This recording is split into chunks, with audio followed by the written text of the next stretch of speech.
Olá, pessoal. Mais um podcast Papo de Perícia, um podcast da Associação da Polícia Científica.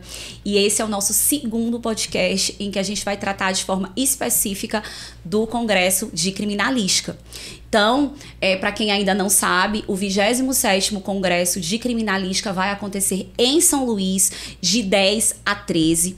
Além do 27º Congresso Nacional de Criminalística, também teremos o 10º Congresso Internacional de Perícia Criminal e a 27ª Exposição de Tecnologias Aplicadas à Criminalística. Quem ainda não se inscreveu, não espere os ingressos esgotarem. Gente, podem acreditar que serão limitadíssimos. Então, como eu falei para vocês no primeiro podcast, quem não assistiu, assista. Esse é o segundo dessa série. A gente vai começar a trabalhar áreas temáticas que a gente vai ter no Congresso. Então, a primeira área temática que eu escolhi, até porque esse mês tem toda a relação, né? Dia 7 foi o dia do médico legista. Então, a gente vai começar com essa área que é medicina legal, odontologia legal, antropologia forense e patologia forense. Mas antes da gente começar a falar sobre esse assunto, a gente vai conversar um pouquinho, conhecer os nossos convidados. A Salem já esteve aqui com a gente. E a Salem, gente, é a coordenadora dessa área, né, Salem? Vamos conhecer quem é Salem Marchese. Salem Marchese. Marchese. Eu sou mineira, eu me formei na Universidade Vale do Rio Doce há 18 anos atrás. Essa é a novinha. Aqui tô a novinha. E eu estou na perícia oficial do Maranhão há 10 anos. Né? Eu sou odontologista, eu integro hoje a equipe de odontologia legal do IML de São Luís e a equipe de antropologia forense do IML de São Luís. Né? Eu recebi o convite da Carol para coordenar essa trilha de medicina legal, odontologia legal, antropologia forense e patologia forense. Aceitei porque tive os colegas, né, o apoio dos colegas, e os colegas, eles são muito competentes, então estão comigo nessa comissão, nós estamos trabalhando juntos para que essa trilha traga boas palestras, né, para o Congresso. Sim, com certeza. Então, a Salem é a coordenadora e George e Ciomara são os colaboradores, né, da trilha. Então, vamos conhecer um pouco do George. Isso. Se apresente, George. Então, meu nome é George Castro, né, eu sou médico legista e também patologista, né, que a gente vai explicar depois um pouquinho melhor do que é isso, né? Isso. Então, assim, já tenho contato com medicina legal, na verdade, desde a graduação. Eu fiz o concurso para técnico de necrópsia, um concurso que a exigência era nível médio, e assim eu conheci o ML. Eu comecei a trabalhar no ML enquanto eu era estudante de medicina. Olha. E isso acabou influenciando em relação à minha especialidade, né? Porque eu comecei a ter contato com necrópsia. A gente sabe que é um exame que causa muita repulsa, mas a gente vai aqui mostrar, tentar ilustrar algumas situações interessantes. Eu botei uma perguntinha aqui. Então, assim, isso acabou me levando a essa especialidade médica chamada patologia. Então, eu formei pela Universidade Federal do Maranhão e depois fui para São Paulo para fazer a residência médica em patologia. E agora, mais recentemente, no IML, como legista, a gente abriu o setor de patologia forense, né? Que é um setor que vem agregar informações adicionais que, às vezes, podem ser cruciais. Não dá spoiler. Na definição das coisas. Depois a gente vai conversar sobre isso. E há uma grande expectativa pelo Congresso, porque é uma chance realmente da gente trazer essas novidades e integrar com as várias áreas de conhecimento técnico que envolve a perícia. E assim, gente, eu fiquei super feliz, assim, que essa comissão é 100% Maranhão, para vocês realmente verem, né, o nosso potencial. Porque, às vezes, nem a gente, internamente, conhece, né, o tanto da potencialidade do que o teu colega sabe, dos teus colegas, dos institutos. Verdade. Então, assim, o podcast também, gente, tem muito esse objetivo da gente compartilhar esse tipo de informação. Ciomara, se apresente. Sim. Eu sou potiguar, né, nasci do Rio Grande do Norte, formei medicina em 1999. Fiz patologia também no Rio Grande do Norte, uma especialidade, que é uma especialidade que também, além do diagnóstico, a gente trabalha com necrópsia. E aí o IML me foi apresentado por muitos dos meus professores de patologia, eram legistas, e eu senti essa necessidade de complementar minha formação com a medicina legal. Só que eu tive uma fase trágica da minha vida, meu pai foi vítima de homicídio, e aí eu tive uma repulsa inicial, mas depois, quando eu cheguei no Maranhão, eu tive a oportunidade de novamente fazer o concurso, e estamos, eu e Georgia, há 15 anos no Instituto de Medicina Legal de São Luís, né? E hoje nós integramos a equipe de antropologia e de patologia forense. Gente, a Selmara foi minha professora na academia de polícia, tá? Ótima professora. Pra vocês verem aqui que todo mundo foi ótimo. Obrigada. Gente, vamos começar a falar assim, porque a gente sabe que muitas pessoas não conhecem, né? Por exemplo, as áreas da medicina legal. A gente podia começar a falar um pouco sobre isso. O George pode falar essas áreas, como são essas áreas da medicina legal. As pessoas têm muito... Não conhecem. A gente imagina assim, o que as pessoas pensam. Medicina legal, IML, gente morta. É só o que as pessoas pensam. Não sabem mais nada a não ser essa informação. Então, vamos desmistificar isso. Falar um pouquinho da medicina legal. Se fala de medicina legal, já se pensa em cadáver e necrópsia. É, só isso. A gente pensa assim, é o médico dos mortos, é o dentista dos mortos. Exatamente. É a perita dos mortos. Quando, na verdade, mais de 80% dos exames do IML são em pessoas vivas, né? Isso. Aquelas pessoas que, eventualmente, sofrem algum acidente ou são vítimas de alguma agressão física, elas acabam tendo que passar por essa avaliação pelo médico legista. Então, isso é mais de 80% do volume, da demanda de trabalho que tem no IML, né? O restante aqui engloba a parte da antropologia, que envolve as situações em que envolve, por exemplo, uma ossada, né? Que você vai ter que identificar se ela é humana, você vai ter que tentar identificar aqueles restos, né?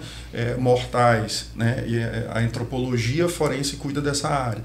Mas nós temos ainda também a sexologia forense, né, que faz as perícias das vítimas, né, das diversas modalidades de violência sexual, né. Temos também a parte da traumatologia forense, que é o que eu me referi há pouco, que engloba a questão das agressões físicas, as situações traumáticas, né, no indivíduo vivo, né? E temos a parte da tanatologia forense, que envolve todos os exames relacionados ao cadáver, né? E mais recentemente, aqui, como eu falava antes, né, a gente abriu o setor de patologia forense, né? Que acho que a Selmara pode comentar um pouquinho sobre patologia forense. Então, antes disso, George, a gente tem, na verdade, até o próprio Congresso tem um público muito estudantil. Por exemplo, uma pergunta até para vocês, gente, também curiosidades minhas. Quando você chega lá no IML, você escolhe, assim, por exemplo, se tu vai trabalha assim, é só com necrópsia ou tu trabalha só com vivo? Como é que é, assim... Essa divisão, né, e se existe aquela... Me perguntam muito isso como perita. Você pode escolher? Como é que funciona? Você quer falar? Quer falar? Pode, Selmara. Assim, depende da lei que institui o cargo de médico legista no estado, né? Então, assim, primeiro tem que ser médico formado, não pode ter outra formação. E aí, você sendo médico, quando você chegar lá, você vai ser distribuído nas áreas que aquele instituto dividir. Aqui no IML de São Luís, você entra para fazer todas as áreas. Isso é até importante. Isso é até importante para você conhecer as várias áreas da medicina legal, né? E existem duas especialidades que praticamente só o especialista pode fazer na medicina legal, que é a parte de psiquiatria forense. Sim. E a parte de patologia forense, porque requer um conhecimento muito específico. Então, os outros especialidades da medicina não podem fazer, né? Porque é um conhecimento muito específico. Mas, assim, os outros especialistas, não precisa ser só médico geral, o cirurgião especialista de cabeça e pescoço, o pediatra, ele pode abarcar em todas as áreas. A gente gostaria que tivesse, assim, por exemplo, quem fosse ginecologista fizesse a parte de sexologia forense. Porque as pessoas imaginam quem isso, fosse ortopedista fizesse a parte de traumatologia forense, mas não se forma assim. Porque, na realidade, a gente ingressa por concurso público, né? E nesse concurso público, o pré-requisito é graduação em medicina para as vagas de médico legista, como é odontologia para as vagas dos odontólogos legais. E aí a gente passa por uma etapa do próprio concurso, que é o curso de formação, né, de capacitação, em que a gente conhece todas as áreas, né, de atuação. Só que quando a gente é inserido no trabalho em si, a gente, na verdade, pega um plantão. E nesse plantão pode vir todas as todos áreas os tipos de avaliações que a gente Eu acho que a divisão fazer. ocorre muito dependendo da Do demanda da instituição, do próprio IML. Então, hoje a gente né? já tem uma antropologia forense já organizada, que não tinha, né? Era não antigamente. tinha. Aí foi criada a equipe específica. Hoje a gente tem. Hoje tem uma equipe já específica para fazer os casos daqueles corpos que estão em estado de decomposição avançado, né? Já em Hoje a identificação esqueletização. pela foto não consegue mais pelos traços faciais já não é mais possível, então nós fazemos o trabalho de antropologia forense. Aí a equipe é composta pela equipe da odonto com os 2 médicos, doutora Silmara e doutora Então, falar a George. primeira coisa que é um público nosso, é que quem fizer concurso para medicina legal tem que entender que pode ser aquele geralzão, vai fazer tudo. Né? Vai fazer Na tudo, vai para a maioria. escala normal do plantão noturno, vai fazer necrópsia, vai fazer sexologia forense, vai fazer traumatologia forense, vai atender vivos e vai atender... Isso eu acho super importante. Eu sempre falo, porque assim, concurso público é uma das áreas que mais assistem podcast, é o pessoal que tá no Instagram, que tá nas redes sociais, porque querem realmente saber. E é importante a gente falar o que você vai encontrar depois que você passa. Eu sempre falo assim, você vai subir a montanha e chega lá em cima e vê, não era isso que eu queria. Subiu a montanha errada. Né? Porque assim, existe sim muitas dificuldades, né? Que a gente fala, lidar com gente morta, lidar com uma situação que talvez seja a pior situação da vida de todas as pessoas, é muito difícil. Na parte da odontologia, o profissional que entrar, ele vai também trabalhar com todas as áreas. Né? Não existe uma divisão. Vamos falar de odonto, que a gente está falando aqui, mas tem odonto. Não existe uma divisão, né? O odonto, ele vai trabalhar com a pessoa viva, com o cadáver, com a antropologia, traumatologia, com todas as áreas. Não existe equipe separada de odontologia. E, gente, eu quero falando aqui pra vocês, né, que já é oficial. Junto, se a pessoa, né, vamos ter concurso público, né, agora no final de 2024, início de 2025. Já ouvi falar em audiência, então já está tudo. Vamos aguardar aí concurso, porque nosso efetivo também, gente, é muito pequeno. Maranhão, eu acho que tem um dos efetivos na verdade, menores, por exemplo, né? na odontologia... Que é o que vai dar margem da gente poder fazer até divisões. Exatamente.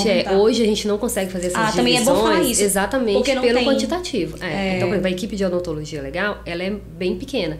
Então, nós não conseguimos colocar uma equipe para fazer antropologia, uma equipe para fazer traumatologia, porque nós não conseguimos fazer essa divisão. Não consegue nem abarcar o estado todo, né? Exatamente. E outra coisa, lembrando aqui, gente, que eu não sei exatamente como é a estrutura da medicina legal, mas a gente tem os grandes institutos, que é a Imperatriz, Timon e São Luís, e vocês têm também alguns núcleos de medicina legal, né, George e Samara? Temos também. Alguns núcleos, né? Que é o caso de Timon, como você citou, Santa Inês. Mas a gente tem alguns núcleos que praticamente é só o médico. Que eu falo núcleo que é um médico. Sim. Que tem aí a gente tem Chapadinha, tem Santinês, tem Caxias. E aí eles ficam limitados a fazer exame no vivo. Como é que funciona? É só no vivo. E assim, atrelados a alguma delegacia, né, que faz essas solicitações para eles. E às vezes utiliza as instalações do hospital para fazer alguma necrópsia que seja bem imprescindível e não consiga o corpo chegar até São Luís ou até essas unidades que tem o instituto estruturado, né, com laboratório de necrópsia, né? Então, Gente, a gente não vai entrar assim muito, é só para dar assim uma explicação para vocês, porque tem pessoas às vezes nem entendem como é que funciona, inclusive, gente, nem eu que sou perita, tem coisas que eu não, então, que eu também tenho dúvida. Que eu acho que é muito importante falar na questão que a gente tem um outro serviço de necrópsia que chama-se Serviço de Verificação de Óbito. Isso, nossa, perfeito. E aí pra gente que é patologista, pra gente é bem fácil a diferença, né? Explica pro pessoal, porque todo mundo fala que a pessoa foi pro IML. Mais ainda, é no mesmo prédio que funciona, né? O SVO aqui funciona. Em São Luís, gente, o prédio do IML é no mesmo prédio do SVO. E Imperatriz também. Todo lugar não, né? Não, todo lugar não. Mas aqui Silmara, então explica qual é a diferença. Quando um corpo vai pro IML, quando o corpo vai pro SVO, o que Então, isso quem determina é a própria lei mesmo. Ela diz que os casos que sejam de morte suspeita ou morte violenta, ela é caso do IML. E as mortes que a gente disse que é natural, que morreu de alguma doença que é natural, ou ela vai para o corpo, ele segue para o SVO. E também tem as diretrizes, né? George pode falar melhor do que eu, que ele está no corpo técnico do SVO hoje em dia, né? Apesar de eu ter feito a primeira necrópsia do SVO de São Luís, apesar de ser estrangeira, né? Mas ele que está no corpo técnico hoje em dia. Eu sempre digo para os meus alunos, eu dou aula na medicina do Selma, eu sempre digo isso para os meus alunos, eu falo, pensou em SVO, pensou em Secretaria de Saúde, pensou em IML, pensou em Secretaria de Segurança, que como a senhora falou, Os casos que envolvem alguma situação suspeita, alguma situação que a gente chama de causa externa, então foi um acidente, foi uma situação que envolveu violência, pela força da lei é preciso fazer uma investigação. E isso está atrelado à Secretaria de Segurança, IML. Agora, o indivíduo passou mal, acabou indo a óbito a caminho do hospital, não deu tempo de fazer nada por ele, foi a óbito. As famílias vão precisar de um documento chamado declaração de óbito. E elas só conseguem esse documento se um médico atestar esse óbito. E muitas delas não vão ter esse médico, já que não houve uma assistência efetiva, né, para se saber do que aquele paciente foi a óbito. Nesse caso, não há nenhuma suspeita de violência, não há nenhuma suspeita de causa externa.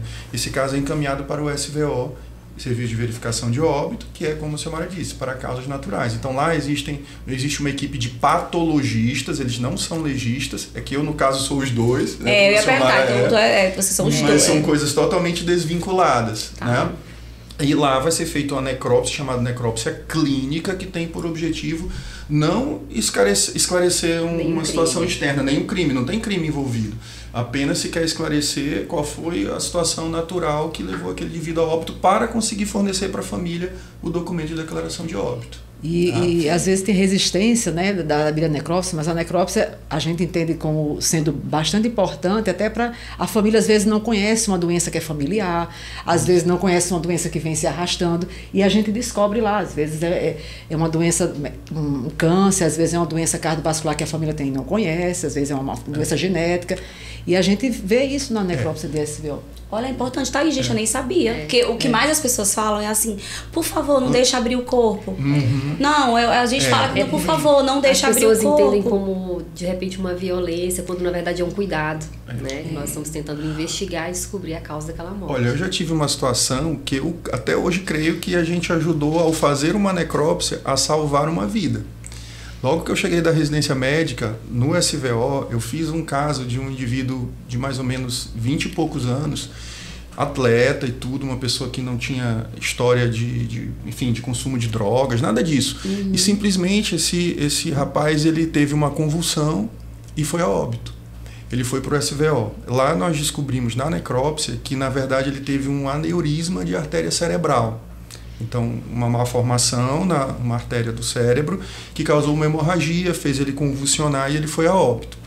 Como eu costumo também dizer para os meus alunos, para ele, infelizmente, essa informação chegou muito tarde, mas ele tinha um irmão. E esse irmão tinha dores de cabeça frequentes e nunca tinha feito nenhum exame. Tomava só remédio para analgésico, para dor, e nunca tinha feito nenhum exame. Tempos depois, a mãe voltou lá no SVO, e agradecer porque o outro filho dela tinha feito exames e tinha esse problema. Nossa. E estava agendada a cirurgia. Por isso, outro objetivo do nosso podcast, que é o Papo de Perícia, é utilidade pública. Nossa, eu não sabia dessa informação, que você poderia dar esse tipo de informação de resposta para a família, fantástico. Então, por exemplo, prevenção ao câncer, a gente sabe que é sempre importante saber se existe uma história familiar, como a senhora está falando, eventual de câncer. Se a gente tem casos na família, não significa dizer que a gente vai ter, mas a gente passa a ter que monitorar e ter mais cuidados preventivos em relação a isso. Então, às vezes, você não sabe que aquele seu ente querido que foi a óbito tinha um câncer. E aí, durante o exame, você pode eventualmente ter essa informação. E aí serve de alerta para a família, né? Se cuidar. Então, para isso foi criado esse SVO, né? Porque realmente há muita resistência. E nesse contexto, não há, digamos, uma obrigatoriedade da família permitir, nesse caso. Entendeu? Porque é diferente do caso de violência, que tem uma investigação e o próprio Código Penal exige que seja feita essa investigação, mesmo a família não querendo, ela será feita. Sim. Né? É diferente. Tá? Então, a gente muitas vezes tem esse trabalho de conversar com os familiares para autorizar a fazer o exame nesse contexto aí de SVO, que é vinculado à questão da vigilância epidemiológica. Fantástico, George. Nossa. Gente, se a gente fosse falar assim de vários casos, a gente vai passar o podcast todo. Então vamos falar, gente, do nosso congresso, né? Nosso congresso de criminalística. Meu Deus, que desafio. Todo dia eu penso, meu Deus, vai dar certo, tem que dar certo. Vai dar certo, gente. Já deu certo. Nossa, assim, é um desafio, talvez o maior desafio da minha carreira até hoje é fazer esse congresso, gente. Vocês não têm noção do que são os bastidores. Eu tô aqui com 1 milhão de mensagens no celular, resolvendo tudo, que eu tô envolvida em todas as comissões, então realmente é muito trabalho, mas assim, acredito muito que a gente precisa disseminar a perícia, tanto para estudantes, para a sociedade, internamente, para que a gente possa realmente capacitar os peritos, né, atualizar os peritos. Então vamos falar um pouco da nossa área temática de forma específica. Salem, que está coordenando, o que Salem... Peraí, primeira coisa, um detalhe. Nosso congresso, gente, falei no primeiro podcast, a gente denominou de inovação e integração. A gente quer trazer realmente palestras diferentes, uma forma diferente, tanto que a gente vai ter, gente, podcast dentro do nosso próprio evento, para que a gente não perca esse profissional apenas para uma palestra, porque ele não... A oportunidade dele estar aqui. Vamos botar uma mesa, bora conversar também nos podcasts e também integrar com outras forças de segurança, com outras categorias que tem a ver com o nosso... Com o nosso trabalho. Eu não vou falar ainda porque vai ser oficial depois, é spoiler. Eu conversei com um deputado hoje que tem tudo a ver com uma das áreas da perícia. Nossa, ele já topou. E ele também gosta muito dessa área, então a gente também tem que ter esse contato com o legislativo. Ele vai participar de uma mesa redonda, gente. Então, é muito bom a gente realmente poder integrar todo mundo. A perícia não pode viver numa bolha, achar que a conversa é só entre a gente, porque envolve outros atores. Então, na verdade, gente, foi uma das grandes ideias que a gente quer trazer e concretizar aqui em São Luís. Então, Salem, me conta aí como é que tá sendo esse desafio, o que você pensa em trazer para a área temática, de inovação, o que já tem, o que vocês estão pensando? Nós recebemos aqui a missão, né, de tentar buscar dentro da nossa trilha, que é medicina, odonto, antropologia e patologia, buscar assim, os melhores nomes, as melhores palestras, né? Então nós sentamos e conversamos bastante e nós já temos assim algumas indicações bem interessantes, né? Eu não posso... Não vamos falar nomes spoiler, ainda, né? Não damos spoiler de nomes, apenas de temas. Mas são temas, assim, relevantes, são temas que chamam a atenção, principalmente desse público também que é estudante, que tem vontade de conhecer as áreas, né? Outro detalhe é que as trilhas, elas estão integradas. Né? Então, uma trilha conversa com a outra trilha. E a gente tenta ali esquematizar e conseguir alguma palestra, algum tema que possa integrar as trilhas. Também é muito interessante. Pode dar um exemplo lá, um spoiler pra gente, assim, como é que vai ser essa integração? Um exemplo? Pode. Mesas redondas, né, de trilhas diferentes que vão tratar de assuntos diferentes, porém que se integram, né? E cada um na sua perspectiva. Cada um na sua perspectiva, exatamente. Porque a perícia às vezes trabalha de forma segmentada, mas nós fazemos um conjunto, né? Nós estamos ali resolvendo aquela situação. Isso. Né? Então no dia a dia, de repente eu tô lá no IML, você tá lá no ICRIM, trabalhando no mesmo caso, né? E a gente às vezes não tem tanto contato. E ali a gente vai conseguir integrar, né, os assuntos e saber. Por exemplo, tipo numa mesa redonda, a gente conseguir discutir um caso e integrar os peritos criminais que fizeram a perícia local, nós que fizemos eventualmente a necrópsia daquele corpo e, mais do que isso, o pessoal do laboratório que vai fazer a parte da genética, ou que vai fazer uma pesquisa toxicológica. Então a gente está tentando bolar temas. Sabe o que eu lembrei? Falando tanto que isso é importante, George, falar aqui para vocês, que é um caso que eu participei, que era uma reprodução simulada, e o que estava gerando problema no inquérito, na época, é porque se alegava que o policial tinha executado uma pessoa. Por quê? Porque o laudo do IML, o médico falava assim, lesão... Como é que vocês descrevem? Lesão de tiro... Não, pérfuro-contundente não, mas aquela lesão que é como se fosse tiro a curta distância. Sim. Mas assim, a curta distância... É zona de esfumaçamento? Não, mas não era assim, era tiro... Encostado. Não, foi tiro encostado, se eu não me engano foi alguma coisa, eu não lembro exatamente. Aí ficou, não, mas o policial matou o cara, o tiro foi encostado, a gente, meu Deus do céu. Aí quando a gente foi ler o inquérito, foi que a gente tem o conjunto probatório, fui ler todos os laudos, fui ver todas as fotos, o que é que tinha acontecido, que a gente só conseguiu ver isso na reprodução. O tiro foi no carro e ele atravessou o encosto da cabeça e aí ele se deformou. Quando ele entrou na cabeça da vítima todo deformado. Aí o médico botou com características de tiro encostado. Ele não falou que era encostado, ele falou com características, porque era característica, que fica aquela lesão bem grande. Né? Mas olha só, por que isso acontece? Porque o médico não foi no local. Né? O perito não sabe que o perito foi, mas tem um laudo que foi do local, que é outro. O médico descreveu aquilo que ele viu. Ele viu, aí eu tô falando, por isso que gente, eu amo reprodução simulada, gente. Eu vou voltar pra reprodução simulada, porque você vê o todo. Aí quando você vai interpretar o todo, você fala, aí você descarta, fala, não, isso aqui nesse contexto não foi isso.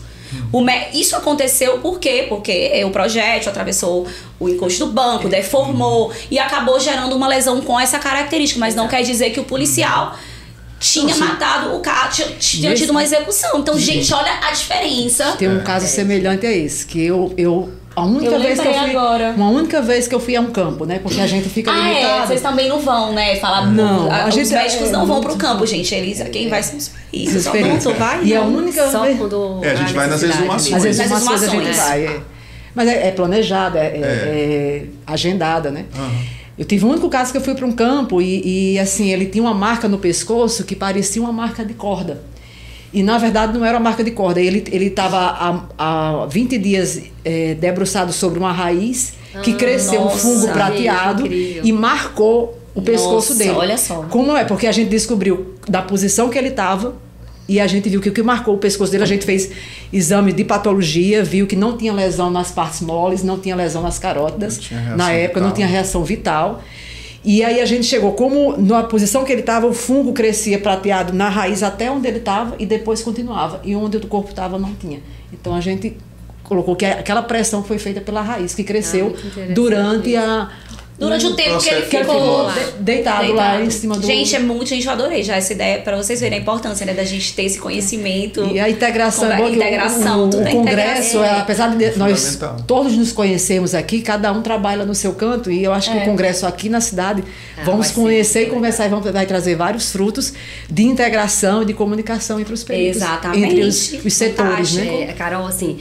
A criação do setor de patologia forense no IML é um ganho tão grande. Primeira coisa, peraí, deixa eu falar pra vocês.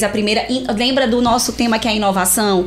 A trilha, gente, da Salem era pra ser medicina legal, odontologia legal e antropologia forense, né, Salem? Isso. Aí eles se reuniram e disseram pra gente acrescentar patologia forense. Eu já fiquei, gente, não teve influência. Assim, eu falei, gente, como assim patologia forense? Né, gente, porque não é porque a gente tá na área que a gente conhece tudo, muito pelo contrário, a gente conhece muito só a nossa área, as outras a gente nem conhece.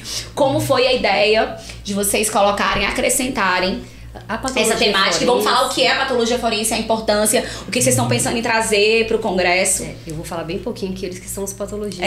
Eu explicar melhor. Mas assim, a patologia forense, ela contribuiu muito no IML. Tá? Então, por exemplo, eu vou falar aqui da área que a gente trabalha, né? A antropologia forense, nós fazemos análise dos traumas. Né? E alguns traumas dava certa dúvida se aquele trauma tinha ocorrido em vida, pós-morte ou no momento da morte. Então, a patologia forense, ela consegue ver se houve reação vital, né, naquela lesão. Então, foi um ganho muito grande pra gente. E na parte da necrópsia, eles têm outros ganhos ainda mais significativos, né? Aí eles podem falar melhor. Vamos falar vocês aí, vocês que são os patologistas, né, que parem a falar sobre a patologia. Quem gosta de CSI vê muito isso, porque tem direto lá. Ah, meu filho, pois o povo da internet ama CSI. Acho que o público, se bobear, já sabe. Mas, enfim. Então, assim, é uma junção, na verdade, né? Então, assim, a gente fez residência médica em patologia, que é uma especialidade médica, que trabalha mais realmente em laboratório, a gente diagnostica câncer, então a gente vai ver a parte microscópica para dar vários diagnósticos para os pacientes. Então a patologia forense é a convergência desse conhecimento aplicado para as ciências forenses, aplicadas para situações investigativas, né, que é exatamente o que a gente faz lá no IML. Então, de fato, tem várias informações adicionais que podem ser obtidas aí a nível microscópico, que podem, junto com essa integralidade com as outras informações, que vai desde do inquérito policial, da perícia local, até as situações de reprodução, né, de simulação e tudo mais, juntando essas várias peças para juntar o quebra-cabeça. Então tem informações. Hoje, se for para contar causos, a gente vai passar o dia todo, nós vamos contar alguns dê tempo no podcast, porque a gente não dá para dar muito spoiler, não, senão o pessoal nem vai pro congresso. É só para dar aquele gostinho. Carol, quando eu pensei assim, não, a gente precisa se juntar e fazer a patologia forense aqui no IML de São Luís. Porque assim, tinha uma grande dificuldade, e já foi dito aqui, que é até a questão numérica, né? A gente precisava ter número suficiente de legistas até para dividir essas sessões, né? Mas assim, por que eu fiquei... Olha só, eu estava no meu plantão e simplesmente chegou um caso que veio do interior do estado, já tem alguns anos essa história, e era de uma criança de pais separados. A criança foi passar o final de semana com o pai num determinado interior. E quando voltou, tipo na segunda-feira, ele tinha várias equimoses, né? Então manchas, né, de que teria sofrido uma suposta agressão física, tá? E relatou para a mãe e tudo mais. No dia seguinte, ele teve de novo a história de convulsão. Bem, logo, aí ele morreu. Qual foi logo o pensamento? Essa criança foi espancada, né, pelo pai, e tinha uma história que ele tinha levado uma surra do pai. Então, assim, não, foi complicação e razão disso, foi por ML. Essa era a história. Resumindo, de fato ele tinha umas manchas, ele tinha sofrido essa agressão física. Teve, tá? então, teve a agressão física, física. Tá? Mas a morte dele não teve nada a ver com a agressão física. Nossa. Por que ele convulsionou? Ele tinha um tumor cerebral. Meu Deus, não queria saber. E a gente só pôde saber disso porque, além de fazer, obviamente, a necrópsia, a gente tirou amostras dessa área do tumor para ver no microscópio. Tá? Nossa. Mas assim, o aspecto na necrópsia já falava a favor, não, isso é um tumor, não foi um traumatismo craniano que fez um coágulo, ele morreu, que era uma hipótese realmente. Era uma hipótese, nossa, muito top. Gente, quando eu fui falar com essa mãe para entregar a declaração de óbito e explicar para ela, olha, sua criança tinha um tumor cerebral, por isso fez convulsão, por isso foi a óbito. Ela falou, doutor, eu tenho que ligar agora lá para o interior, porque a última informação que eu tenho é que estavam cercando o pai dele, e o pai dele estava escondido no mato porque queriam linchá-lo. Nossa. Então assim, quando eu caramba, quer dizer, de novo aquela máxima, né? Infelizmente, né, essa informação para a criança chegou tarde, né? Foi uma tragédia, não tenha dúvida. Mas talvez fosse acontecer outra tragédia, além de uma enorme injustiça. Exatamente. Eu falo para todo mundo, entendeu? Gente, a perícia, isso aí também é lema, que todo mundo sabe, mas como a gente tem um público na internet aí muito grande que não é da área, a perícia ela não tá para condenar. Na verdade, eu acho até mais importante você inocentar uma pessoa. Gente, eu acho que não deve existir situação na vida de uma pessoa do que você tá presa de forma injusta. Exato. E aí, George, falando do que você tá falando, o que acontece, quem dera se a gente conseguisse ter o IML, na verdade, a perícia fosse interiorizada. Sim. De fato, porque quantos casos injustos acontecem, quantas prisões injustas acontecem, por quê? Porque não teve o conhecimento científico. Né? Então, assim, gente, eu sou muito... Tem uns casos de bebê, né, Salem, que vem para exumação, já passou 3, 4, 6 meses de inumado, e a gente não, às vezes, a gente não pode nem diferenciar se foi uma morte natural ou se foi uma morte que a maioria das vezes é por negligência, acusando a mãe de negligência, né? E aí eles exumam o corpinho do bebezinho 6 meses, 1 ano depois, e infelizmente a gente não consegue as dizer... informações já estão porque o tecido vai sofrer autólise, ele vai se decompondo e a gente não tem mais como dar essa informação. Numa possível interiorização, numa dúvida dessa, já poderia ir logo para fazer o exame e a gente já esclareceria e não precisaria ter o transtorno de exumar um corpo, né? Nossa, e o transtorno certeza. desse processo em cima dessa mãe, que eu não estou dizendo que ela é inocente ou culpada, porque tem que ter o processo. Mas o transtorno de sempre acusá-la dela ter sido negligente ou ter, né, de ter contribuído para a morte da criança. A perícia traz a verdade, né? A verdade, e aí, se no processo de interiorização, isso se evitaria. Muitas exumações seriam evitadas. Se tivesse o buscar local, o vestígio né? técnico, né? Dar esse subsídio técnico. É isso que é o nosso principal objetivo. Para nós não importa quem é culpado, quem é inocente. A gente não tem lado, né? A gente não tem lado. O que a gente busca realmente é a verdade dos fatos. Então vocês querem trazer essas palestras para o nosso congresso, Seremos palestrantes, claro, né? Também. Com certeza. Do George, que já é professor. Ciomara também, que a gente foi minha professora. Ciomara também, né, Ciomara? Vai falar também sobre isso. Vamos ver. Vamos ver! Vem cá! Porque ela é tímida. Gente, eu acho engraçado que esse pessoal fala assim, é tímido. O pessoal fala tanto aqui que todo podcast a gente tem que falar, tá bom, gente, vai ter que terminar, porque já vai ter outro podcast depois. Porque senão o pessoal fala aqui eternamente. E a gente que trabalha com isso só fica falando o dia inteiro sobre isso, sobre casos, porque não sei que dia teve uma pessoa que morreu assim. Mas gente. E vamos pensar, gente, também outra coisa que vai ser bem legal no nosso congresso, que além das palestras, a gente também vai ter mini cursos, né, Salen? O que você tá pensando aí em trazer pra sua área de mini curso? Pensando, gente, não tá confirmado. O que você tá pensando em trazer? O que você adotou como critério pra escolha de mini curso? Bom, É uma pergunta também para vocês, tá? O que vocês estão adotando como critério para seleção de palestra e minicurso? Salen. No minicurso nós pensamos em algo bem prático, né? Para que as pessoas possam, de repente, vivenciar a perícia de uma forma mais prática. Então, nós pensamos em fazer exames da antropologia forense, que são nos ossos.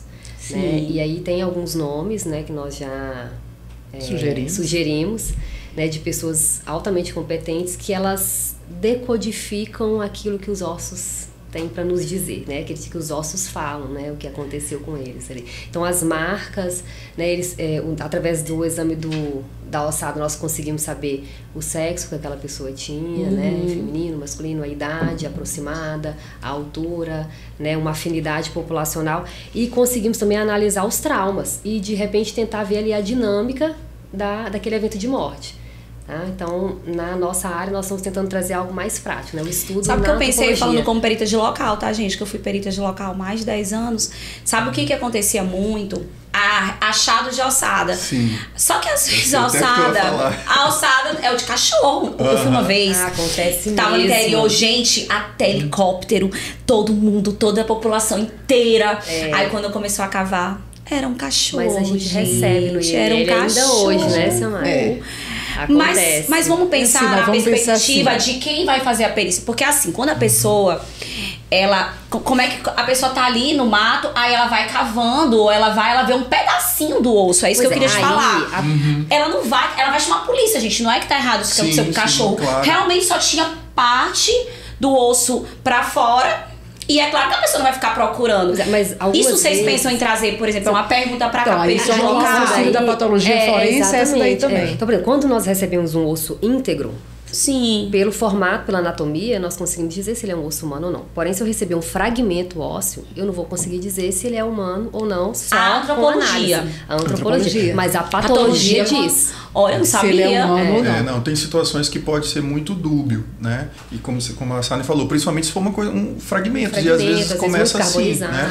Porque você pega um pedaço aqui, às vezes a pessoa tá com, sei lá, vários porque, pedaços. assim, a maioria das pessoas pensam que é aqueles ossos mais bem formados, né? O fêmur, que é muito característico. Isso. Os ossos maiores, mas ossos menores, eles não são tão característicos assim. Ossos chatos, eles não são tão característicos assim. Aí aí pode levar, aí pode a gente coletar. vê pela osteologia, coleta, e a gente faz a parte da bom até falar isso pros peritos, já é uma integração, e pro pessoal de local. No microscópio a gente consegue buscar algumas características, nos chamados canais de Harvard, que têm aspectos diferentes dependendo da espécie. Nossa, então, foi mais uma grande contribuição da patologia no trabalho. Tem algum caso, gente, aqui em São Luís, assim, de fragmento de osso que vocês já pegaram, assim, que teve dúvida? A gente fez duas osteologias, né? E teve também, no caso de um encontrado num cemitério, não é um cemitério, estava fazendo uma queimada para plantação e na plantada foi exposto o ossado e não sabia, como queimou tudo junto, não sabia se o osso era humano ou era animal. E era o humano. Era humano. Junto dos destroços queimados lá.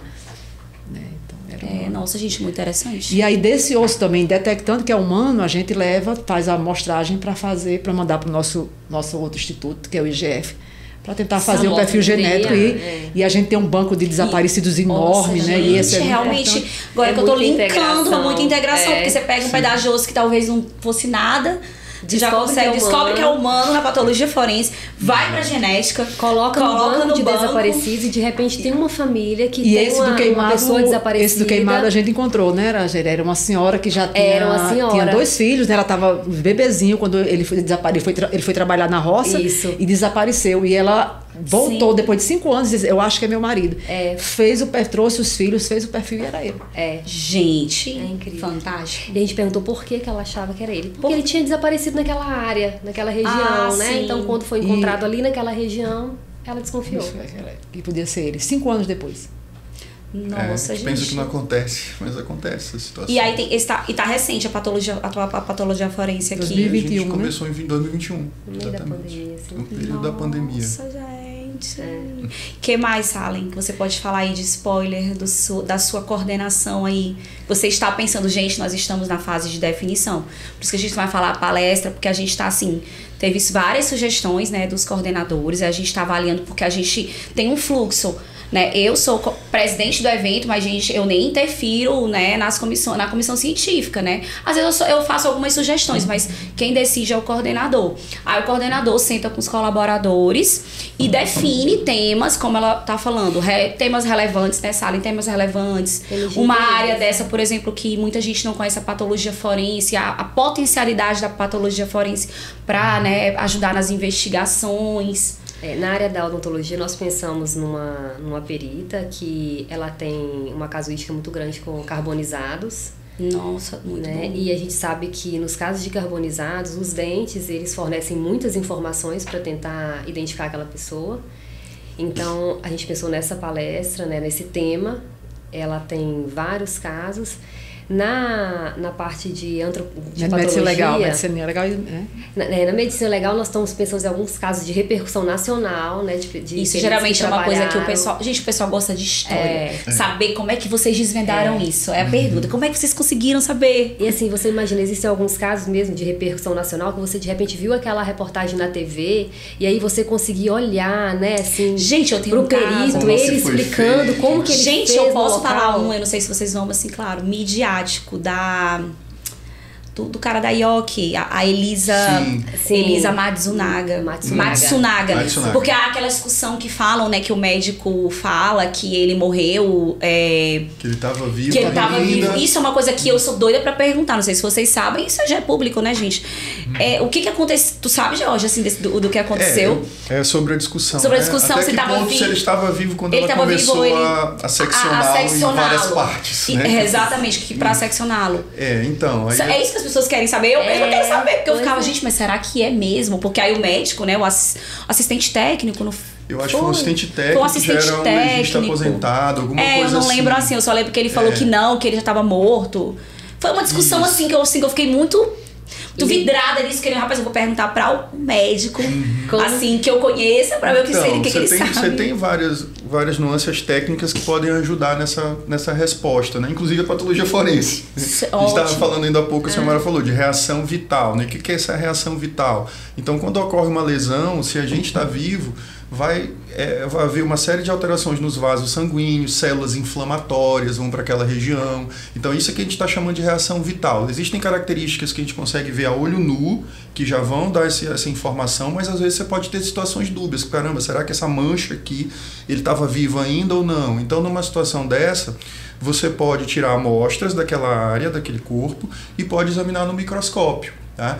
Isso não é também assim uma ciência exata, né? Uma coisa matemática que vai resolver todos os casos, mas isso, considerando todo o restante das informações, pode ajudar muito nessa interpretação, né? Não preciso ir longe, eu tive um caso aqui em São Luís semelhante, né? Já tem algum tempo, eu não vou situar no tempo, porque talvez seja um caso de muita repercussão, talvez alguém... Não, a gente está falando, a gente... Mas enfim, foi um caso que aconteceu algum tempo atrás, em que a vítima, que eu não vou dizer se é homem ou mulher, né, ela foi seccionada em várias partes, e a pessoa envolvida com ela postou muita coisa desesperada, que queria saber onde ela estava, essa pessoa, né, que eu não sei se é homem ou mulher, queria saber onde essa outra pessoa estava, e ele ou ela que tinha cometido o crime, né, e segmentada a vítima em vários fragmentos, de vários pedaços, tá? E colocado no lixo. Foi encontrado, isso chegou no meu plantão. E qual era a grande pergunta? Era essa que você me fez.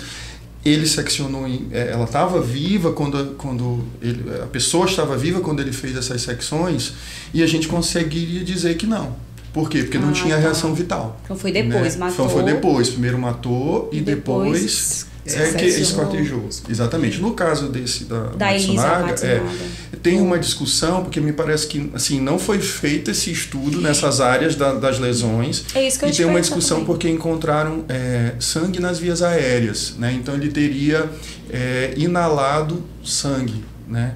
E aí tem alguns conflitos de informação que são interpretações plausíveis para o caso, que é porque também existe um período perimortem, né? Então, assim, durante alguns minutos que já ocorreu o óbito, você pode encontrar ainda alguma reação. Por isso que eu falei que não é uma coisa exata, por isso que eu te falei que não é uma coisa matemática. Isso tem que estar junto com as demais informações, o contexto, e lá tinha várias outras informações periciais, né? Que houve inclusive reprodução, né? Simulação, tudo. Então tinha muita informação e você só pode chegar a uma interpretação final, segura, quando tudo isso se casa. Eu falo muito isso, por isso que eu falo, eu gosto de reprodução simulada, porque ali é um conjunto probatório. Vocês viram aquele filme Anatomia da Queda? Já ouviu falar nesse filme? Eu vou até anotar. Assista esse filme. Vou anotar aqui no meu. Um colega nosso nos indicou e eu fui assistir. Anatomia da Queda. É um filme francês. Nossa, que é exatamente isso. Um cidadão, não vou dar spoiler, mas assim, o cara cai de uma altura. Não me dá spoiler porque eu vou assistir. Entendeu? Pois é. E aí foi empurrado, não foi empurrado, foi um acidente, ele passou mal e por isso caiu. Enfim, aí eles destrói aquilo tudo assim, em detalhes, destrincham tudo em detalhe, entendeu? Tecnicamente. Aí é feito no próprio filme, a reprodução, a simulação, o legista fala, tudo muito bom. Porque assim, já sabe que eu fiquei pensando nesse caso da Matsunaga, nesse caso que você também falou, mas de praxe não é feito esses exames patológicos, né? Não. Eu falo assim, geralmente quando o médico tem dúvida. Sim. Por exemplo, um caso desse, chegou um corpo esquartejado. Aí o médico vai, lá, faz lá. E às vezes ainda dá assim, você tem no serviço, você já abre a oportunidade do colega ter essa oportunidade de solicitar de solicitar o exame. Quando você não tem, você vai dizer assim, eu vou tirar para fazer o que com ele, né? Sim, se ele tiver... Então, ele tendo conhecimento da existência do serviço, ele já abre, será que eu tenho a oportunidade dessa lesão, eu tenho isso? A gente conversa, eles conversam com a gente, eu posso tirar? Será que vai ajudar? Em situações que seja alguma situação duvidosa, dúbia, e o colega entende que é interessante ele ter mais essa ferramenta para sustentar a interpretação dele ou responder uma indagação que ele faça, aí os colegas plantonistas coletam esse material e encaminham para a nossa análise. Porque tem situações também que não precisa não vai da ferramenta porque não vai trazer uma informação adicional relevante. Então, por exemplo, um indivíduo que chegou vítima de um acidente de trânsito, um atropelamento, teve filmagem, teve perícia local, tudo, ocorreu o atropelamento, chegou aquele cadáver para o IML, é feita a perícia. Ele já tem ali toda a dinâmica, né? E que se coaduna com o que ele está encontrando no exame ali da necrópsia. Ele não precisaria dessa ferramenta. Até aí é difícil. Você mesmo teve um caso, Alex George mesmo, pelo menos ele me passou esse caso, que era um acidente de trânsito e o rapaz tinha infartado antes do acidente. Você lembra desse caso? Mas aí foi diferente. Ele estava dirigindo o carro. Comentei esses dias um caso desse. Eu já tive um caso desse, na verdade. O carro, ele perdeu o controle do carro e bateu numa feira, aqui em São Luís. E aí ficou aquela dúvida, e aí, foi do acidente ou ele passou mal, morreu e por isso ocorreu o acidente? Aí, esse caso, a gente pode contribuir, porque havia essa interrogação na dinâmica, né? Mas aí envolve a questão, ele aparentemente não vinha com muita velocidade, ele não tinha tanto trauma externo, entendeu? Eram lesões, assim, superficiais, que a princípio não justificariam, né? O óbito dele, entendeu? E aí a gente aprofunda a investigação e, no caso lá, descobrimos que ele tinha infartado. E às vezes passa mal, acha que está alcoolizado, né? Tá drogado, está com uso de tóxico. Gente, nossa, muita coisa. Gente, sabe o que eu tô pensando? Outra coisa de falar aqui pra vocês, vai ser fantástico. Eu quero logo dar um spoiler, mas que a gente já pode inserir, gente, na trilha de vocês. A Ione, a perita Ione, vai lançar o livro dela de envenenamentos.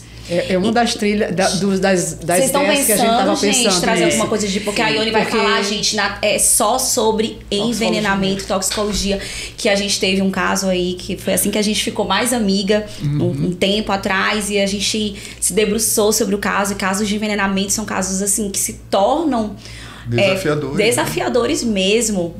E aí vocês estão pensando em trazer... Então, a gente não podia dar spoiler, né? A gente não... pensando. A gente, nada que tá confirmado. Então, a gente pensou num tema que poderia integrar todas as todas as áreas, né? E uma delas é a toxicologia, porque faz desde a perícia de local, que é muito importante. Isso, porque tudo começa no local, né? Tudo começa no local, né? E as informações, até as afirmações de olheiros é importante, porque vai dizer, ele mudou o comportamento, ele está saindo com uma pessoa diferente, e às vezes nem a família sabe. E a pessoa está se envolvendo com algum tóxico, alguma medicação, ou mudou o tratamento.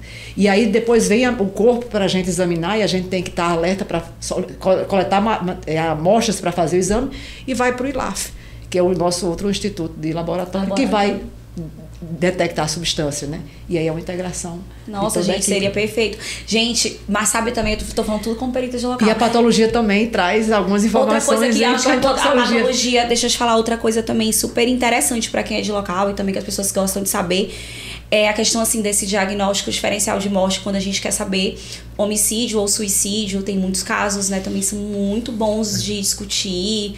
A patologia também ajuda em alguma forma. Pode ajudar, mas assim, eu gosto sempre de lembrar que assim, essa questão da causa jurídica, né? Não, eu vou falar só para deixar claro, né? Porque às vezes então você vai dizer se foi homicídio, se foi suicídio. Não, a gente vai dar todos os elementos probatórios, né? Isso para que a magistratura, né, o judiciário diga qual foi essa causa jurídica, né? Mas é lógico, a gente tem que aprofundar ao máximo para que as informações técnicas permitam essa definição. E outra coisa importante, tanto na patologia na área de saúde, como na patologia forense, é a amostra coletada. Também não é qualquer amostra que tem que ser coletada que a gente vai conseguir dar um diagnóstico, né, Georgia? Uma resposta, né? Tem que escolher uma amostra que seja vislumbrando, eu estou vendo essa alteração, estou suspeitando dessa área, eu vou querer em cima dessa área, né?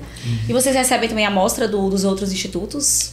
A gente ainda não está recebendo, porque assim, a gente tá precisando da estrutura, né, do setor, né? Na verdade, atualmente a gente usa parcerias para poder fazer o processamento dessas amostras, entendeu? Está muito inicial, tá embrionário, mas está desenvolvendo. Mas já tem projeto e a gente tem essa expectativa aí. Está desenvolvendo e está trazendo respostas. O governador aí vai ajudar a gente. Esperando uma casa nova, né, para poder ter um laboratório. Precisamos ter uma casa nova, precisamos sair dali, que eu acho que isso aí, assim, acho que é fundamental. Mas a primeira demanda que a gente teve quando a gente entrou como médico legista, nem se falava em patologia forense, mas a gente já era patologista e colegas mandavam peças para a gente como se a gente, no olho, fosse saber. Dar o diagnóstico, né? E eles mandavam o coração para a gente, não tinha como acondicionar, congelavam o material e a gente tentava tirar daqui e dali e fazer alguma amostra.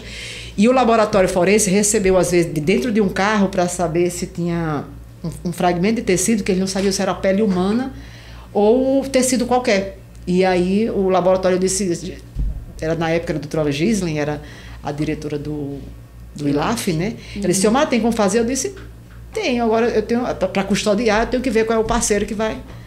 Aí eles fazem parcerias, né, para o caso, para poder com fazer laboratórios, com alguns laboratórios, para poder processar o material, né?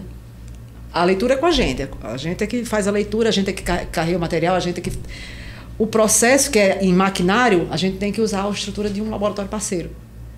Mas a parte que é humana, pessoal, é nossa. Futuramente nós esperamos ter a estrutura dentro do nosso IML. Funcionando. Vai acontecer. Vai Deus proverá. Vai ser. Gente, eu queria falar tantas coisas. Vamos falar aqui sobre... Mas assim, então vocês vão trazer nessa palestra, minicurso não vai ter nada a ver com... Não vai ter minicurso aí de patologia, não? Não, né? Não sabe. Não sabemos. A gente vai esperar quando a gente tiver para inaugurar o laboratório, aí a gente vai fazer nome, né, bem interessante de uma pessoa, né?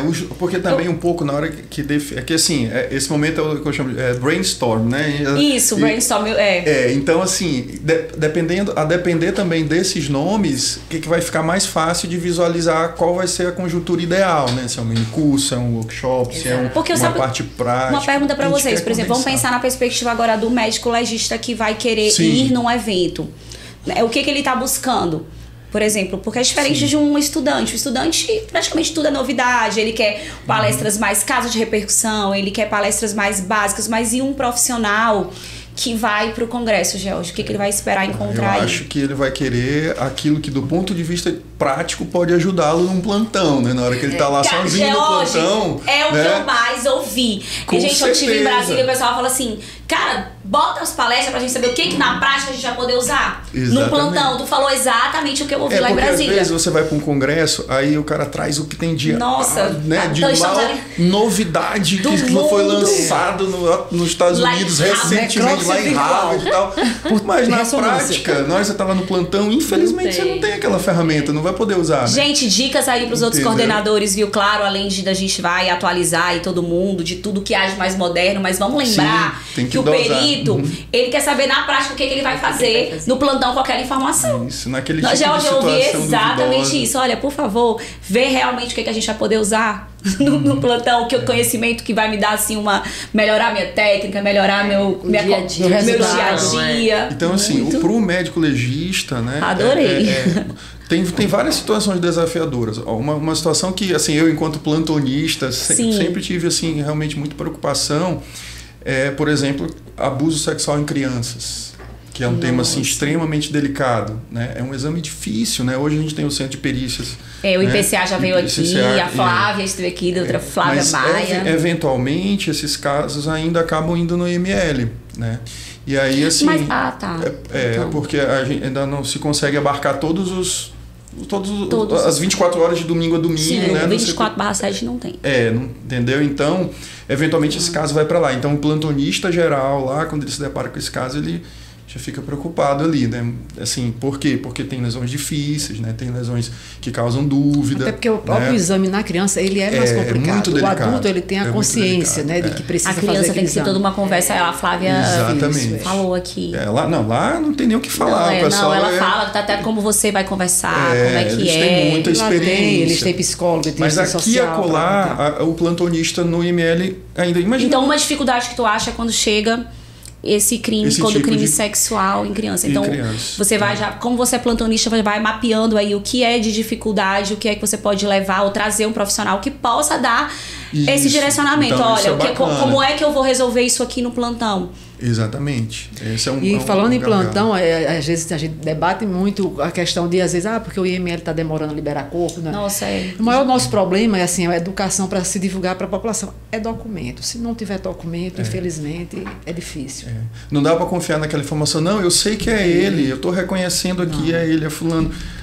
Se eu te contar, é caso, a gente vai lembrando de caso. Não, mas pode contar um caso desse, porque, gente, se alguém souber, eu falo que eu conheço muita gente... Carol, tu trabalha lá no IML, não querem liberar o corpo. Aí tudo que nós mais queremos é liberar. Gente, vocês acham que eles vão querer ficar com o corpo lá fazendo o quê? De jeito nenhum. Eles não querem, gente, não tem nem espaço pra guardar corpo. O IML tá com o corpo não sei quanto tempo. Teve uma vez que teve um pessoal de um outro estado me ligou, aí começa, Carol, pelo amor de Deus, já procuraram até o governador.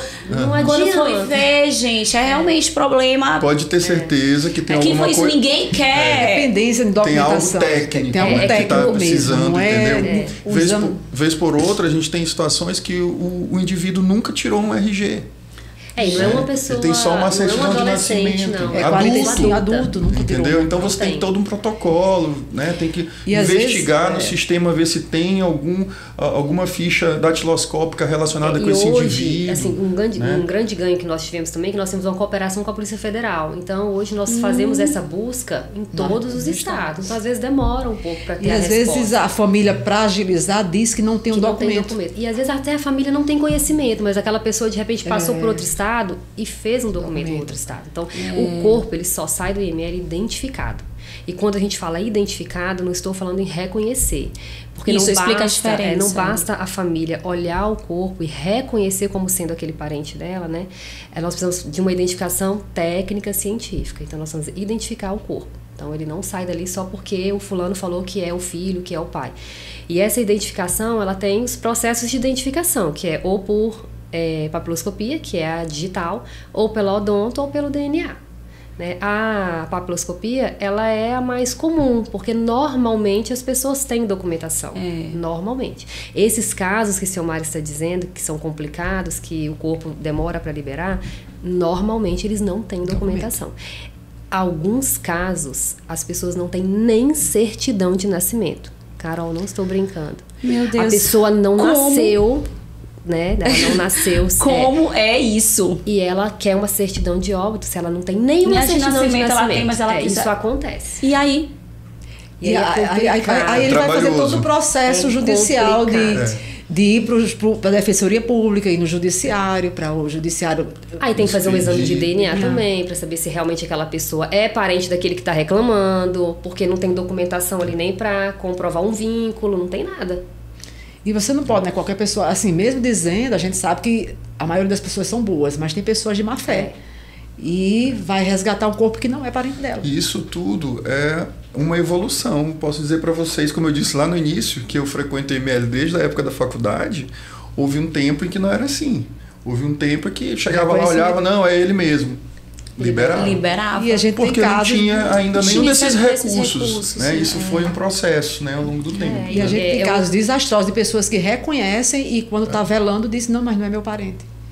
Carol, olha aí, é casos real, gente. É real, isso acontece, isso não é porque eu vou dizer, a gente gente que é acostumado a ver o corpo já sem vida, a gente consegue ver alguns detalhes, mas o familiar, quando abre aquela geladeira que vê logo 3 corpos mortos, ele quer logo sair dali.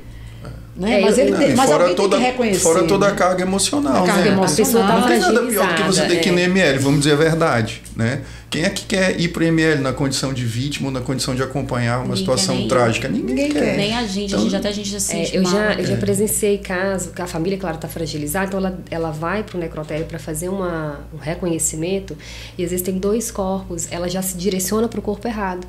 Porque ela está tão fragilizada que ela vai para o primeiro que ela está olhando. Então, assim, a pessoa está fragilizada.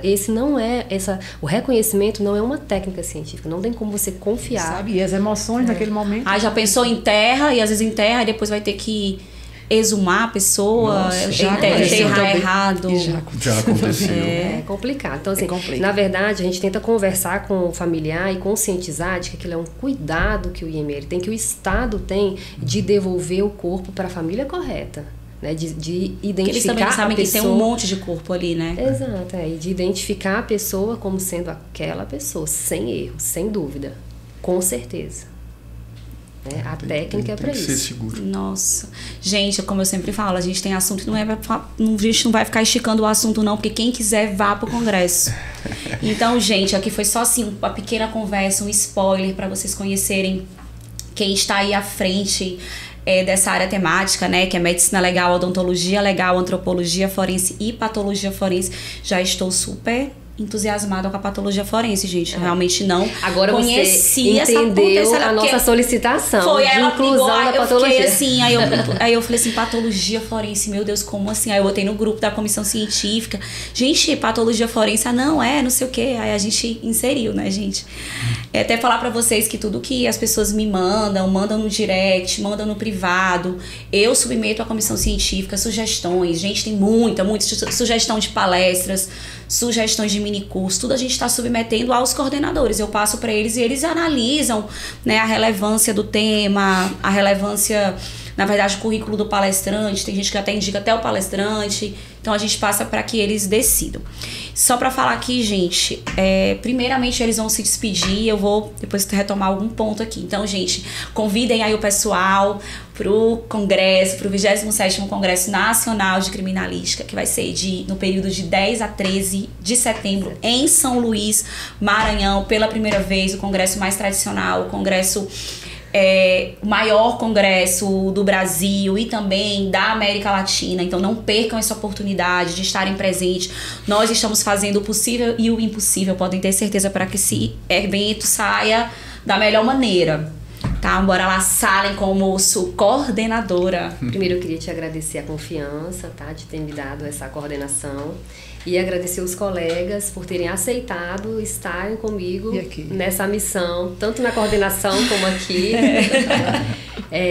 Com certeza nós estamos pensando no melhor, né, nas melhores palestras, nos melhores temas, nas melhores pessoas, né, aquelas que têm casos relevantes. E nós vamos tentar fazer um melhor congresso de criminalística que já houve aqui. Nossa, olha o desafio, gente. Vai ser o melhor de todos os tempos. Pode ter certeza. Com certeza, Carol. Te parabenizar também, viu? Porque encarar essa empreitada aí, eu sei que não deve estar sendo fácil. Encarar chorando mesmo. Assim, meu Deus, era meu desespero. Gente, porque é um congresso realmente de uma magnitude. A gente vai ter convidados internacionais, eu não tenho nem dúvida disso. A gente já tem um médico, já nem falei, já é spoiler, tem um médico que vem da do Porto de Portugal, eu acho. Porque eu não lembro a lista. Já tem uns palestrantes internacionais confirmados. Então, assim, eu não lembro, que assim, vai ser um grande sucesso, é uma oportunidade também, porque é uma área muito intrigante. Então, você que está aí em casa que tem muita curiosidade sobre essas temáticas, é uma oportunidade única você ter aqui em São Luís convidados internacionais, gente assim do alto gabarito, expoente na área, e são em várias áreas, né? Porque você vai ter profissionais da biomedicina, da farmácia, da química, da biologia, da odontologia, engenharia, é muito vasto. Então, assim, você vai poder aí durante esses dias, né, ter contato e escolher aquilo que você tem mais afinidade, tem mais curiosidade, eu tenho certeza que todo mundo vai gostar. Assim, tenho certeza absoluta. Um detalhe, assim, falando diretamente para os médicos legistas, para os médicos e para os dentistas, que assim, nós sabemos que existem os congressos específicos de medicina legal e de odontologia. Mas nesses congressos, as palestras, os temas são muito voltados só para aquela área. Então, assim, o congresso de criminalística, ele permite a ampliação desse olhar da perícia. Então, são todas as áreas em conjunto. Então é uma experiência é o nosso tema, diferente. Que é a integração. Exatamente. É uma experiência totalmente diferente, né? Vale muito a pena. Ótimo. E obrigada pelo convite. Não sei se eu agradeço. O povo não sabe se me agradece ou se fala, meu Deus, eu vou te matar. A pessoa só é tímida na frente da câmera. Mas assim, agradeço, mas eu acho importante, apesar de eu jamais encararia esse desafio de trazer um congresso para cá. Mas eu acho importante para a regionalização daqui, para mostrar que os nossos peritos são muito competentes, são muito compromissados. E apesar de não ter uma estrutura de ponta que a gente vê no CSI, mas a gente tem cientistas, nós temos estudiosos muito competentes e que trabalham com muito compromisso e muito amor. Então, e vocês vão ver que aqui no Maranhão a perícia é de excelente qualidade. Exatamente, é isso que eu quero que vocês vão ver, gente. Quem aí não comprou o ingresso, comprou sua inscrição, adquira sua inscrição. Que a gente realmente já bateu assim vários recordes, só para vocês saberem, a gente teve uma pré-venda aí que nem a gente esperava, a gente bateu aí quase 400 inscrições na pré-venda. Então a gente espera realmente um congresso muito bom, com um público muito diversificado. A gente já tem inscrição, acho que de 100% do Brasil. A gente já tem peritos aí do Brasil inteiro, tá? E só para falar para vocês, lembrar as áreas temáticas, a gente vai ter local de crime, química e toxicologia forense, genética e biologia forense, balística forense, perícias ambientais, engenharia forense, documentoscopia, contabilidade, merciologia, computação forense e imagem, gestão e inovação, que é uma área assim, que eu achei fantástica, acidentes de trânsito, identificação veicular, medicina legal, odontologia legal, antropologia legal e patologia forense, que é esse podcast que a gente está fazendo, que são esses maravilhosos aí que vocês estão vendo, todos aqui que trabalham no Maranhão, psicologia e psiquiatria forense e uma inovação, gente, incêndios e explosivos, também é uma área que não teve ainda em nenhum congresso, pelo menos até onde eu sei.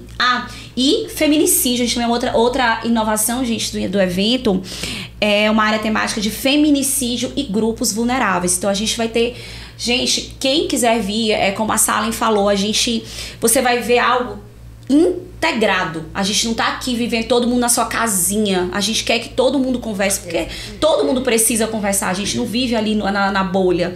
E o mais interessante, gente, de participar de congresso, que eu vejo muito isso, é o network. Você vê, nossa, eu vi aquela palestra, George, nossa, lá no Maranhão tem o George, que é patologista, patologia forense, aí ele tem uma dúvida, ele já pode conversar, né, com o médico. Então acho isso também pra mim é fantástico, você conhecer quem conhece daquelas áreas. Então, gente, também para ver nessa gama de diversidade que o perito nem só faz homicídio e legista não só faz cadáver. Tá aí, exatamente. Olha a extensão na verdade, olha a gama de áreas que a perícia trabalha, engloba, né? Que a medicina legal, né? Que é também da perícia oficial engloba. Então, assim, não tem. Todo mundo tem aqui pra todo gosto. Quem quiser, eu quero saber. Eu não gosto de perícia porque eu não gosto de morto, mas tem explosivo, porque assim, é o que eu mais ouço. Eu não gosto de morto, eu não gosto de ver gente morta, eu não gosto disso. Então, não é isso, gente. Tem muitas áreas da perícia que você nem chega perto, né, de gente morta. Então, como eu falei pra vocês, olha o tanto de coisa que vai ter. Então, aguardem aí que a gente vai divulgar. vai divulgar aí no site, eu acho que já está no site, as áreas temáticas. A gente vai começar a publicar quem são os coordenadores que também já estão definidos. E aguardem o próximo podcast, que a gente também vai trazer outro coordenador com outra temática para falar um pouquinho como vai ser como vai ser essa área temática em São Luís. Então, aguardo vocês aqui de 10 a 13 de setembro. Até mais!